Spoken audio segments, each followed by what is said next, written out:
ai njeri që zëdijen për hir të Allahut te bareke ve teala, ai njeri do të ketë prestigj, do të ketë famë, do të ketë autoritet, edhe nëse është i përbuzur dhe i nënçmuar.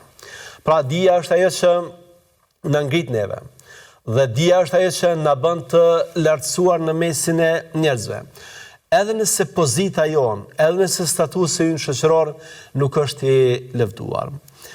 Përmendet se Omeri, Allahu qoftë i kënaqur me të, e kishte lënë si mëkëmbës, si zëvendës Nafiun në Mekë.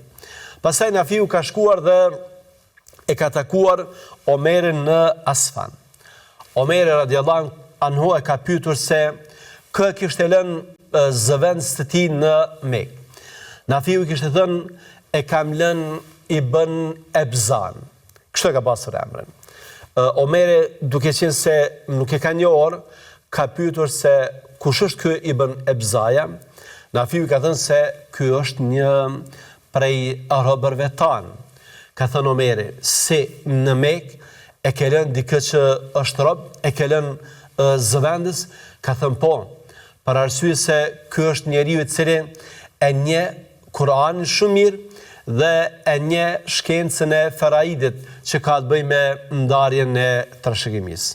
Kur Omeri radiallahu anhu i ka dëgjuar të fjalë, e ka thënë një fjalë e cila është më shumë se sa thjesht një hadith, është një maksim, ka thënë kësaj, nëse është kështu siç po thua, kjo është nga se i dërguari juaj Muhamedi alayhi salatu wassalam ka thënë inna Allaha yarfa'u bi hadha al-kitabi aqwaman wa yada'u bihi akharin.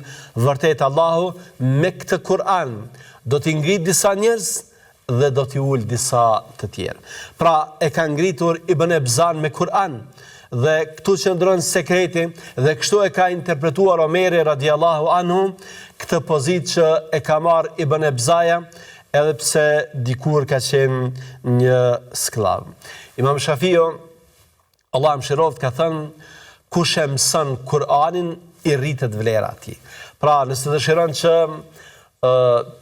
ti jesh edhe i ngritur, ti jesh edhe i lartësuar, ti jesh edhe me pozitë, të kesh vlerë tek Allahu fillimisht, pastaj edhe tek njerëzit, atëherë rruga që të çon tek kjo i bie ka Kur'ani fisnik.